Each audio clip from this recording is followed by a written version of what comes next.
Welcome to a calculus video on integral applications, my favorite topic, volumes. And this is just an informal video to help you with your homework, to help set up some of the questions. I'm thinking I'm just going to set up questions 1 through 6, but if I have some time at the end, basically if I go for less than 9 minutes, I'll just add in a few more. So where you could be is just checking out homework question number 1. And what I'm going to do is I'll just have the homework question number here, and on the right side I'll just create a little sketch as to what this type of question is. So a square for square cross sections, a circle for solid of revolution, and a washer for the washer method. All right, so let's just check out number 1 right now. And so this is a solid that lies between planes perpendicular to the x-axis at x equals 0 and x equals 15. So far that just tells me that A is 0 and B is 15. That's just where our shape is in between. The cross sections are perpendicular to the axis on the interval, so they're perpendicular to the axis, to the x-axis. So that means the shape is going up and down. And it says there are squares with diagonals that run from parabola to parabola. So basically we have a square that looks kind of like the previous video I set up. All right, so here we go. Here's my little square that represents the fact that this is a square cross section. And actually this is the only one that's a square. And then it gives us two functions, and so we have 2 root x and negative 2 root x. All right, so basically we first need to find out what the area of the cross section is, and then we need to find the integral of that area to find the volume. So I'll help a little bit with the visual, but then I'm going to move on. And so that looks something like this parabola, and the cross section is a square. So in the previous video I had this curve was just a line, and in this case it's actually a curve. So here's some more cross sections for you to help you see. So if we turn that on its side, it's kind of like a pyramid, but it's a curved pyramid on the top. It's basically a concave down, I guess you would say, pyramid. But it doesn't affect the shape of the squares. They're still squares. It seems weird though. So that's that.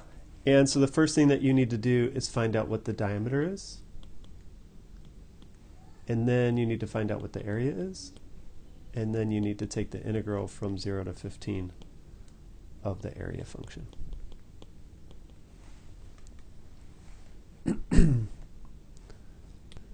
So next one, number two. Okay, this is just a circle. How do we know that?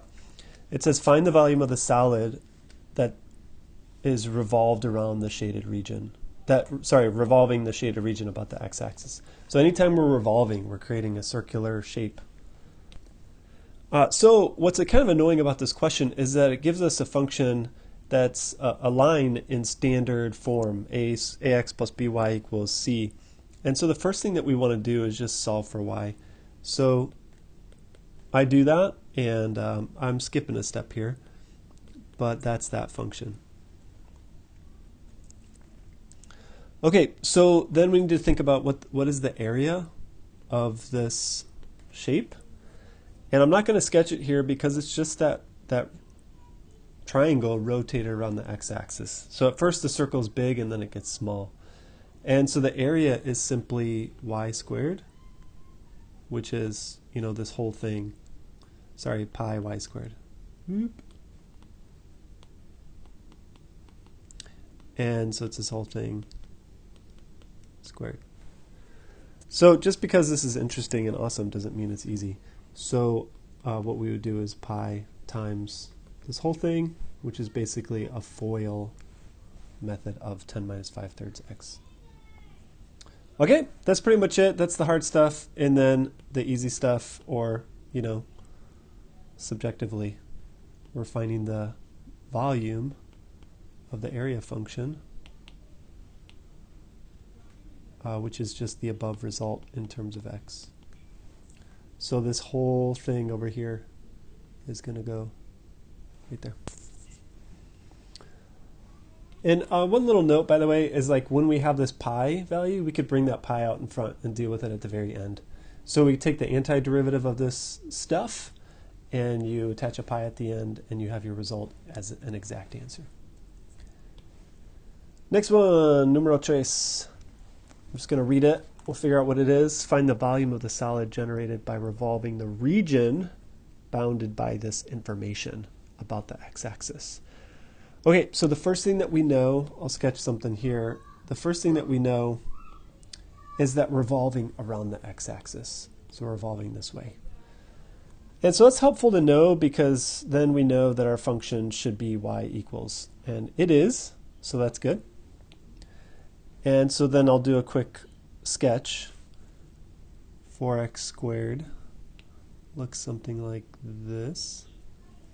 I sketched it a little bit less intense than it maybe would be so that I could see the rotations. Now you might wonder why I didn't sketch the left side of the curve, and it's because it says that it's bounded between y equals 0, so y equals 0, and x equals 3, and x equals 3. Okay, so it's this space that's rotated about. It's bounded. Those three things create a bounded space. So when we create that revolution, that solid of revolution, we're going to get this down here as well. And then we could sketch some typical cross sections.